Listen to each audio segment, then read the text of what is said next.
Salut, ici Antoine pour Enseigne ta passion avec un nouveau résumé de livre Génération anxieuse de Jonathan Haidt.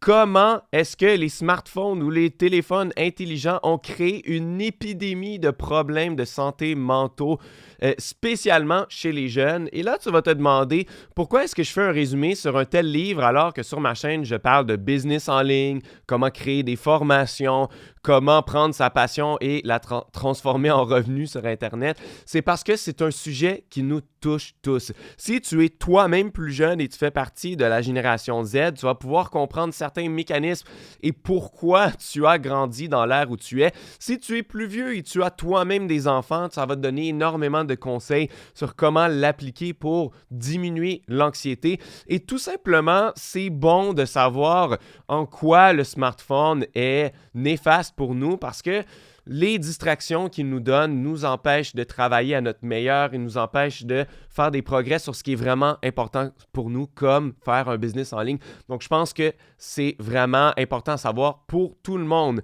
Commençons par se poser la question: qu'est-il arrivé entre les années 2010 à 2015, qui sont les années charnières où il y a eu une énorme augmentation des problèmes comme l'anxiété et la dépression? Là, je vais te montrer plein de graphiques parce que le premier chapitre dans le livre, c'est beaucoup de recherches et de graphiques et tout ça. Donc ici, ça montre les dépressions majeures chez les adolescents. Justement, on voit entre les années 2010 à 2015, il y a eu vraiment une montée fulgurante et ça continue. Ça, c'est pour les filles et celui-ci pour les garçons, mais c'est une augmentation de plus de 140 à 160% pour les deux. Ensuite, les problèmes de santé mentaux chez les étudiants. Donc, encore une fois, en 2010 à 2015, beaucoup plus d'anxiété, 134%, dépression, 106% de plus, ADHD, ça c'est le TDAH, le trouble de déficit de l'attention avec ou sans hyperactivité, bipolarité, anorexie, abus de substances, schizophrénie, c'est tout en augmentation et surtout plus fortement dans ces 5 années-là.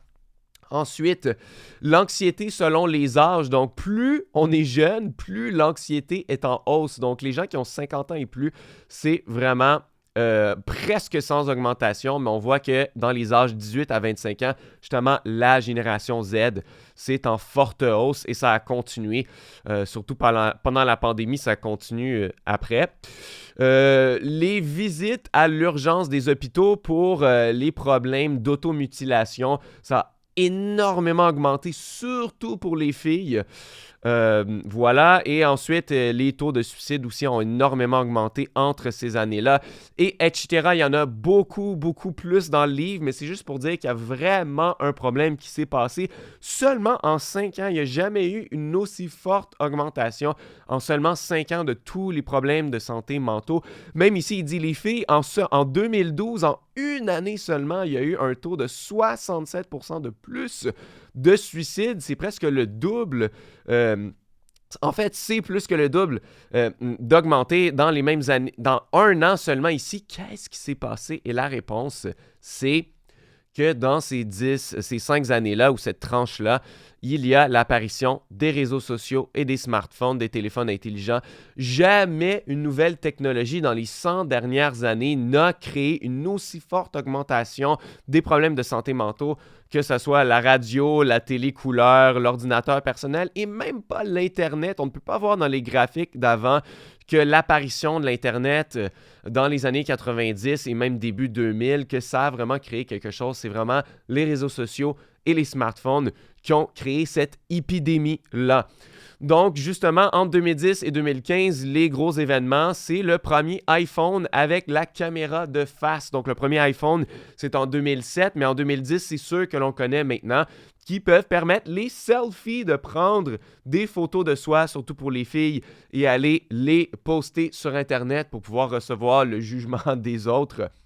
Ensuite, le lancement d'Instagram et surtout son achat par Facebook qui l'a popularisé en 2012. Et là, on se demandait pourquoi le taux de suicide a fortement augmenté dans l'année 2012. C'est vraiment l'année de popularité d'Instagram. Est-ce que ça explique tout? Non, mais la question se pose. Le lancement de Snapchat en 2011 et tout simplement l'intégration des téléphones intelligents chez les jeunes et de plus en plus jeunes. et surtout la diminution du jeu dans le monde réel, parce que si tout le monde vit de plus en plus dans le monde virtuel, il y a moins de choses qui se passent dans le monde réel, et ça, c'est un point très important de l'auteur qu'on va réexplorer dans quelques minutes.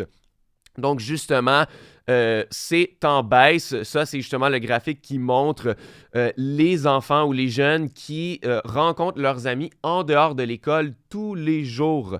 Donc, justement, à la fin des années 90, c'était au moins 50% des enfants qui tous les jours voyaient leurs amis en bas de l'école.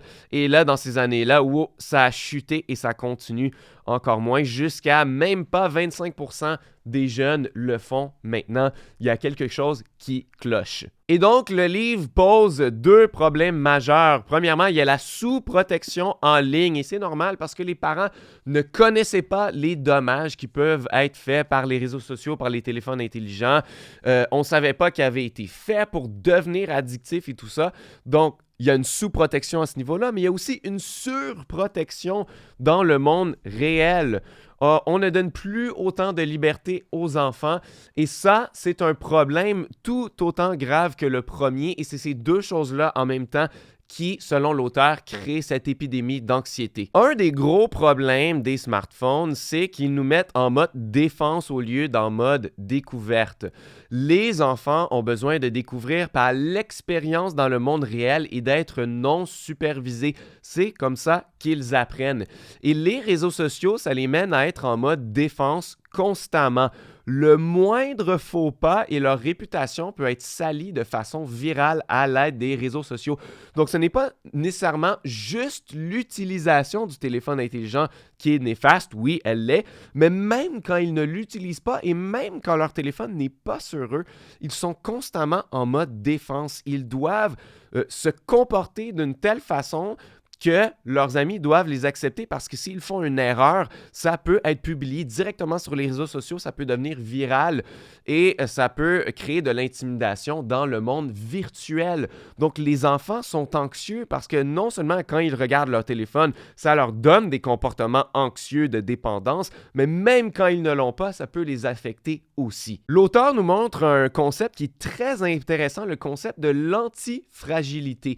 Il dit qu'on est en train de traiter nos enfants comme si c'est des êtres fragiles, mais ce sont des êtres antifragiles. Pour bien illustrer le point, il nous montre une expérience qui a déjà été faite. On voulait se demander, est-ce que des êtres humains peuvent être autosuffisants? Donc, ils ont mis 8 êtres humains dans un dôme. Ils ont planté des arbres, justement, pour qu'il y ait des fruits qui poussent et tout ça. Et avant même que l'arbre se rende à puisse produire des fruits, les arbres ont tous tombé d'eux-mêmes. Pourquoi? Parce que dans un environnement contrôlé comme ça, les arbres n'étaient pas assez solides. Dans la nature, l'arbre est toujours un peu brassé par le vent. Il est justement, le vent va faire en sorte que l'arbre doive se créer un système de racines qui est plus profond pour qu'il ne tombe pas sous le poids et la charge du vent. Eh bien, c'est ce qui est arrivé dans ce dôme-là, c'est vu qu'il n'y avait aucun vent et que c'était un environnement contrôlé, l'arbre est tombé de lui-même sous son propre poids parce qu'il n'avait pas besoin de créer un grand réseau de racines. Donc tout ça, c'est une métaphore pour dire que nos enfants ont besoin de se faire mal. Ils ont besoin d'avoir des conflits entre eux et les régler eux-mêmes. Ils ont besoin d'aventures, de risques, de prendre des risques pour pouvoir se créer ce réseau de racines-là pour que plus tard, s'il leur arrive quelque chose, ils vont être solidifiés. Et au contraire, si on veut continuer à les surprotéger comme on le fait en ce moment, ils n'ont aucun réseau de racines et dès qu'ils vont être frappés une seule fois, ils vont tomber sans se relever. Est-ce vraiment ce qu'on veut pour nos enfants? À gauche, on voit une image d'un parc de jeux qui était peut-être beaucoup trop dangereux, mais au moins, il amenait à ce que les enfants grimpent, qu'il y ait un certain niveau de risque. Et aujourd'hui, on a plus des parcs de jeux comme à droite. Je ne sais pas si c'est comme ça en Europe, mais moi, le parc de jeux en face de chez moi, il est vraiment comme ça. Il n'y a absolument aucun risque de tomber. Il y a presque aucun endroit où on peut vraiment grimper. Il n'y a aucun risque et c'est parce que comme on le dit de nos jours, notre société woke fait en sorte qu'il ne faut prendre aucun risque avec nos enfants parce que s'il y arrive quelque chose, qu'est-ce qu'on va faire? Un parent va aller poursuivre la compagnie qui a créé le parc de jeux ou le gouvernement ou quiconque a fait en sorte que les jeux portent un certain niveau de risque, eh bien, ça va poser problème dans notre société et souvent, ces gens-là vont gagner. Mais ça fait un environnement complètement aseptisé pour les enfants où ils ne peuvent pas justement avoir et expérimenter ce niveau de risque, le niveau de risque bien réel de « je peux vraiment tomber et me faire mal », d'avoir le cœur qui bat dans sa poitrine, pour chasser ses amis dans le parc et tout ça, on ne peut plus vraiment le faire, d'autant plus que les parents doivent toujours être en train de superviser le tout parce que c'est mal vu, même aux États-Unis, il y a même des gens qui appellent la police quand un enfant de 8 ans ou de 9 ans est laissé seul dans un parc de jeux comme ça. Et il y a même des parents qui ont fait de la prison pour des choses comme ça. Dans quel monde on vit? Donc, ce qu'il appelle le safetyism, c'est un mouvement qu'on pourrait dire de sécurité à tout prix. Eh bien, en plus, c'est non fondé. Le monde réel est de plus en plus sécuritaire depuis les années 1990. Il y a moins de crimes, moins d'accidents de voiture, moins de kidnapping et on pense le contraire juste parce que ce qu'on voit aux nouvelles, ce qu'on voit sur les réseaux sociaux nous font penser que tout est pire qu'avant, mais c'est mieux qu'avant. Et justement, les gens comme les pédophiles, eh bien, ils ne se retrouvent plus dans le monde réel, ils se retrouvent davantage en ligne aujourd'hui parce que c'est plus facile d'œuvrer dans un environnement qui est beaucoup moins contrôlé. Donc, il y a beaucoup moins de risques à laisser nos enfants aller dehors non supervisés et c'est ce qu'ils ont besoin. Donc, on protège trop ce qui est moins risqué, le monde réel, et pas assez ce qui est plus risqué, le monde virtuel. Et protéger trop dans le monde réel, ça retarde le passage à l'âge adulte. Ça, c'est un autre graphique sur les adolescents qui s'engagent dans des activités pour adultes qui sont normalement pour les adultes, comme la consommation d'alcool, de travailler, d'avoir son permis de conduire. Toutes ces choses-là sont en train de chuter et plus drastiquement, évidemment, dans les années 2010 à 2015. Et surtout, le travail pour les adolescents, plus de 70% travaillaient en 2008 et là, dès 2011-2012, on était déjà rendu à moins de 60%. Donc, une grosse chute des adolescents qui travaillent. Ensuite, le prochain chapitre, c'est sur les 4 effets néfastes de l'enfance smartphone, qu'il appelle. La première, c'est la privation sociale, comme on vient de le voir. Les adolescents passent beaucoup moins de temps avec leurs amis. Ça a chuté de plus de 50% et la pandémie a rendu ça pire. Souvent, ça s'est arrêté en 2020 dans ces études-là, parce que le livre a été écrit en 2023, publié en 2024. Donc, je suis sûr que ça pourrait être encore pire aujourd'hui. Le manque de sommeil, évidemment, ça mène à de plus grandes chances de dépression, anxiété, irritabilité. Et les études à long terme prouvent que les téléphones intelligents nuisent à la qualité du sommeil. Il y a beaucoup d'adolescents et même d'enfants qui ont des habitudes d'avoir leur téléphone intelligent ou leur tablette dans leur lit. C'est la première chose qu'ils regardent en se levant, la dernière chose qu'ils regardent avant de dormir. Évidemment, il y a plein de recommandations qui disent au moins 30 à 60 minutes avant de dormir, il faut éteindre les écrans. On ne veut plus cette lumière bleue dans nos yeux qui nous empêche de dormir. Et ça affecte beaucoup les jeunes, évidemment. Numéro 3, l'attention fragmentée. Puisque nos téléphones nous interrompent constamment, notre capacité de concentration a sévèrement diminué et ça va impacter beaucoup les résultats scolaires, évidemment. Et la dépendance, plusieurs enfants et adolescents utilisent leur téléphone, et adultes aussi, comme des toxicomanes accros en recherche d'une prochaine dose de dopamine. J'ai fait aussi un résumé sur le livre Dopamine Nation qui parle vraiment intensément de cela. Tu peux aller le voir après sur la carte qui vient d'apparaître en haut. Et les compagnies qui font le design de ces applications, ils le savent, ils l'exploitent. Ils exploitent aussi consciemment les enfants. Dans le livre, il y avait eu un leak d'une présentation PowerPoint chez l'entreprise Facebook, maintenant c'est Meta, qui montrait justement pourquoi les adolescents et les enfants sont vulnérables, pourquoi est-ce qu'on devrait aller les cibler de plus en plus jeunes. Et puis, évidemment, ils ont nié ça, ils ont essayé de tout effacer ça, mais ce sont des choses qui se sont réellement passées dans la compagnie, ce qui est vraiment... ça fait peur. Ensuite, il y a un chapitre qui explique pourquoi les filles sont plus affectées que les garçons, parce que comme tu as vu dans les graphiques au début de ce résumé, au début de ma vidéo, les filles sont beaucoup plus affectées par l'anxiété, les problèmes de dépression majeure, l'automutilation et ces choses-là. Il y a eu beaucoup plus un grand bond pour les filles que les garçons. Ben, premièrement, la première raison, c'est que les filles utilisent beaucoup plus les réseaux sociaux que les garçons. Ça, évidemment, c'est qu'aux États-Unis, mais l'utilisation des réseaux sociaux pour les filles de plus de 40 heures par semaine, c'est beaucoup plus que les garçons.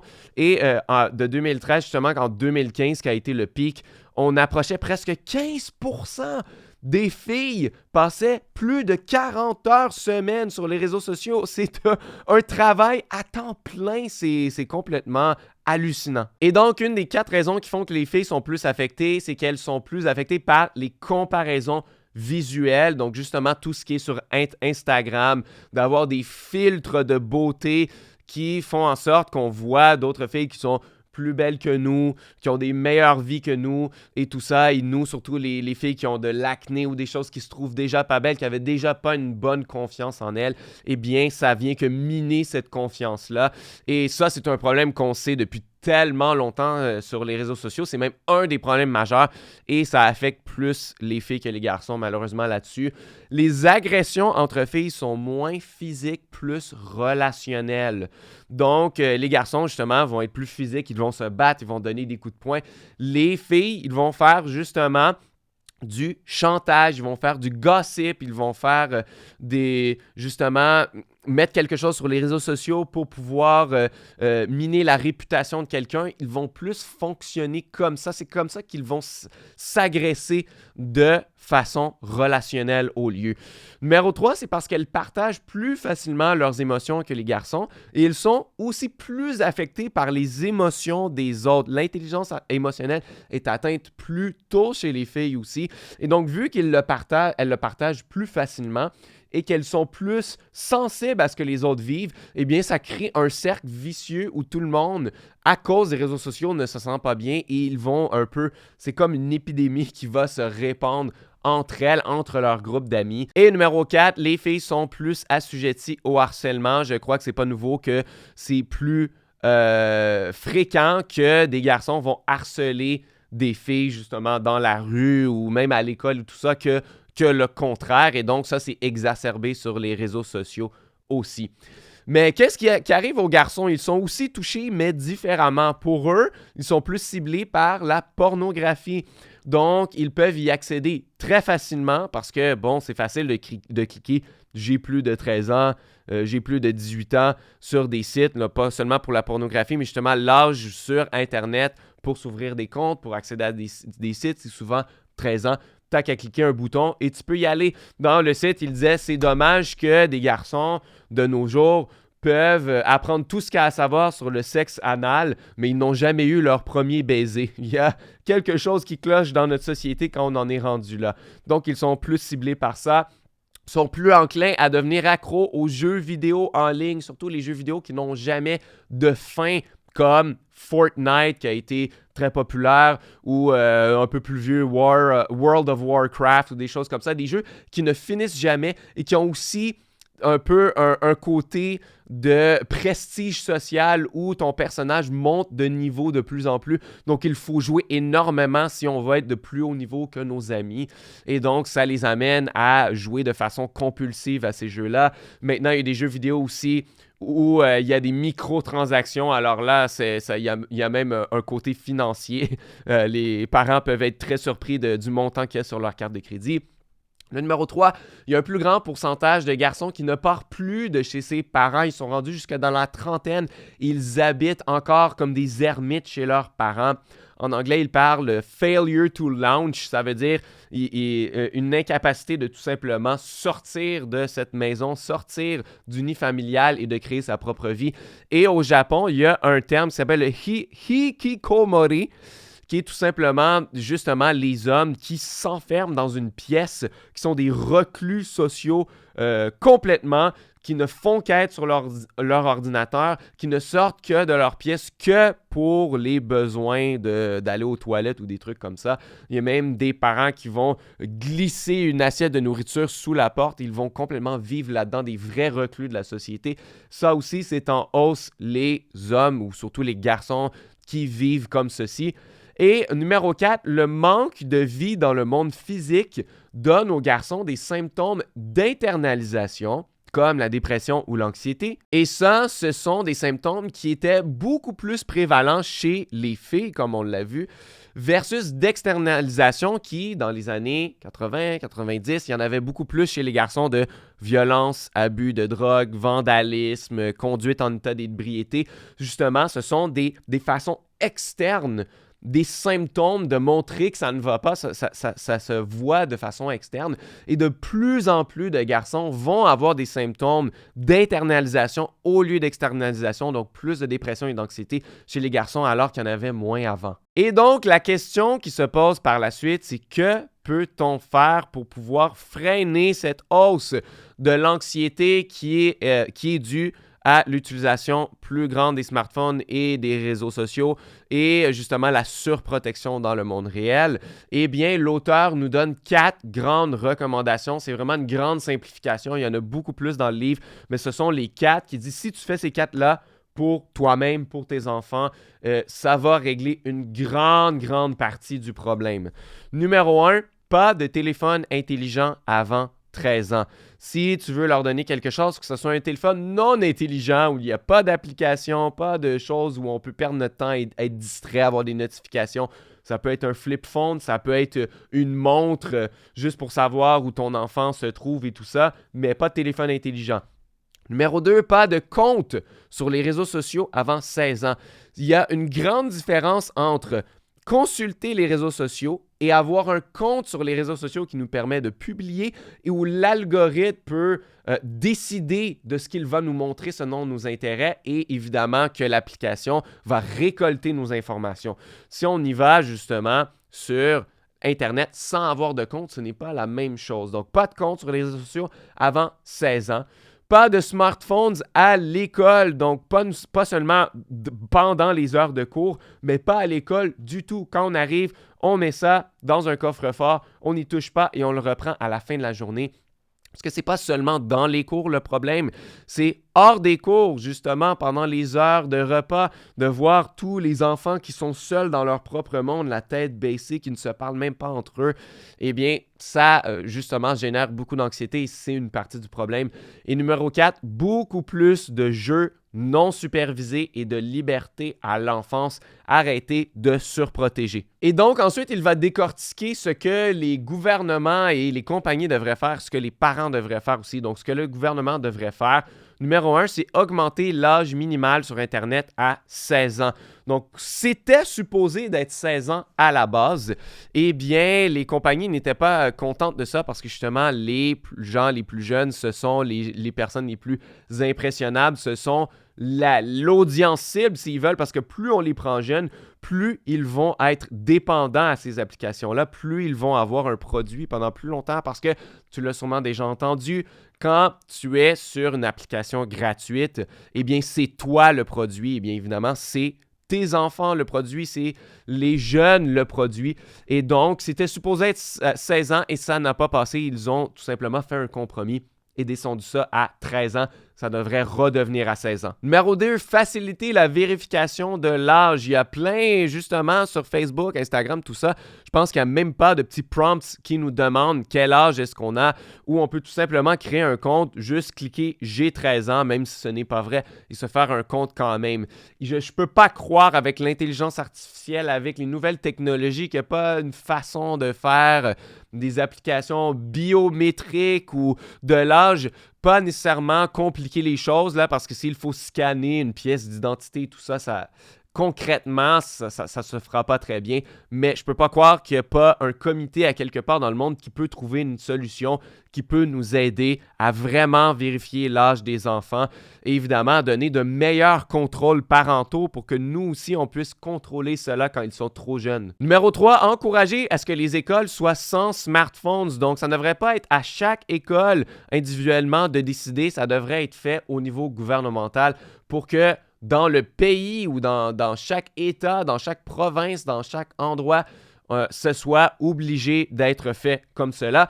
Et numéro 4, ne plus punir les parents pour donner de la liberté à leurs enfants. Ça ne devrait plus arriver que quand on voit un enfant au parc de jeux, il a 9 ans, il est seul, d'appeler le 911, d'appeler la police parce que le parent n'est pas là.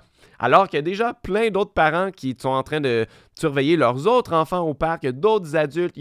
On devrait donner plus de responsabilité, plus de liberté à nos enfants et ne pas devoir être punis pour ça, donc rendre les lois un petit peu plus flexibles. Et maintenant, ce que les parents devraient faire, eh bien, tous les conseils précédents, pas donner de smartphone avant 13 ans, pas de réseaux sociaux avant 16 ans, et mettre l'emphase sur l'activité physique et les heures de sommeil plutôt que sur le temps d'écran. Donc, l'auteur dit oui, évidemment, on pourrait dire pas plus de tant de minutes de temps d'écran. Évidemment, c'est important pour les très jeunes enfants. Si tu as des enfants en bas de 5 ans ou même en bas de 2 ans, en bas de 2 ans, c'est pas recommandé du tout des écrans. Et entre 2 à 5 ans, il faudrait s'en garder à moins d'1 heure par jour d'écran. Mais quand ils vont être un petit peu plus vieux que ça, disons entre 5 ans et 13 ans ou même jusqu'à 18 ans, eh bien mettre l'emphase sur le reste parce que si l'enfant est dans un club de sport, il joue énormément avec ses amis à l'extérieur, il fait de l'activité physique, il a toutes ses heures de sommeil, eh bien, s'il passe plus d'1 heure, plus de 2 heures sur un écran, mais qu'il n'a aucun symptôme de dépendance, ça n'a pas d'incidence sur ses notes et ses résultats à l'école, il a une bonne vie sociale avec ses amis, eh bien, il ne faut pas trop s'en faire. Il faut regarder justement les symptômes d'anxiété, les symptômes de dépendance et utiliser son jugement, son gros bon sens avec ça. Et surtout, si on suit les conseils précédents, il n'a pas de téléphone intelligent avant 13 ans, ça veut dire que son exposition aux écrans va être quand même bien contrôlée par toi. Ça va être probablement des télévisions, des tablettes à la maison. Il ne va pas les emmener avec lui hors de la maison non plus. Et évidemment, donner de la liberté aux enfants plus tôt, leur donner plus de mobilité. Tu peux leur acheter un vélo plus tôt. Tu peux les encourager à avoir leur permis de conduire le plus tôt possible.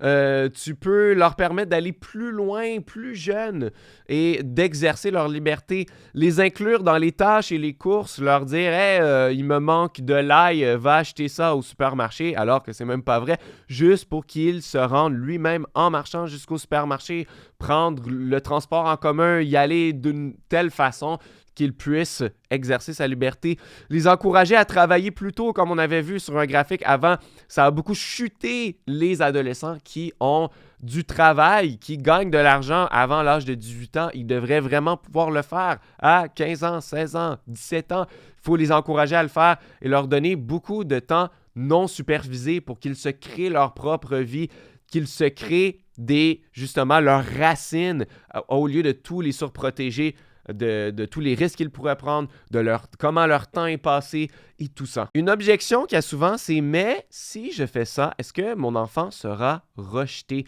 Une des plus grandes peurs des parents, c'est de contribuer à ce que l'enfant soit rejeté parce que s'il est le seul à ne pas avoir de smartphone parmi ses pairs, parce que de nos jours, il y en a qui le donnent à l'âge de 8 ans, 9 ans, 10 ans, et que moi, j'en donnerai pas avant l'âge de 13 ans, il va être le reclus, le rejet de son groupe d'amis, de sa classe à l'école. Et je ne veux pas non plus créer à ce qu'il soit l'enfant rejeté. Eh bien, l'auteur dit, c'est pourquoi il est super important d'en parler et d'être ouvert. Il y a probablement plusieurs parents qui pensent la même chose, que c'est beaucoup trop tôt de donner un téléphone intelligent à un enfant à l'âge de 8 ans, mais qui n'osent pas faire le premier pas, ils n'osent pas justement faire en sorte que leur enfant soit rejeté d'être la personne qui débute, qui fait le premier pas. Et si on en parle avec les autres, peut-être qu'on va en venir à un consensus ensemble et qu'on va pouvoir le faire ensemble et que nos enfants ne soient vus qu'ils sont plusieurs à ne pas avoir de téléphone intelligent, ils ont moins de chances d'être rejetés. Il dit même, il y a même une possibilité de créer un contrat entre les parents, disons, dans le même groupe à l'école. On peut faire un contrat et dire tous les parents qui souhaitent que leurs enfants n'aient pas de smartphone, signez ici et le contrat ne prendra effet que si 8 à 10 parents ont signé ce contrat-là. Et donc, le contrat sera maintenant finalisé si c'est le cas. Et on sait qu'il y aura au moins un minimum de 8 à 10 enfants qui n'auront pas le téléphone, qui vont pouvoir jouer ensemble, qui ne seront pas rejetés par les autres parce qu'ils n'en ont pas. Et donc, si le chiffre n'est pas atteint du nombre d'enfants requis sur ce contrat-là, alors il est annulé. Donc, ça vient un peu enlever le risque de rejet de ton enfant. Et donc, sortons-nous ensemble de l'ère du smartphone. On sait à quel point c'est néfaste, non seulement pour les enfants, mais pour les adultes aussi. Et si nos enfants grandissent avec ça, qui sait ce qu'ils deviendront en tant qu'adultes? Il faut arrêter cette hausse de l'anxiété. Il faut faire quelque chose. Libérons-nous de cette anxiété et commençons par montrer l'exemple. Toi, en tant que parent, toi, en tant qu'adulte, arrête d'être toujours sur ton téléphone intelligent, de fragmenter ton attention. Regardez ici, regardez un petit peu en haut, regardez en bas, regardez en haut. Défais-toi de ces chaînes-là, montre l'exemple. Si tu ne veux pas que ton enfant le soit, ne le sois pas toi non plus. Merci énormément d'avoir écouté ce résumé et je t'en propose d'autres si tu veux continuer et t'améliorer dans plein d'autres sphères de développement personnel. Premièrement, le résumé sur Deep Work, comment travailler intensément. J'ai aussi Atomic Habits, comment avoir de bonnes habitudes de vie et la psychologie de l'argent si tu veux prendre avantage de tes finances. Donc, clique sur celui qui t'intéresse le plus et on va se revoir très bientôt dans un nouveau résumé.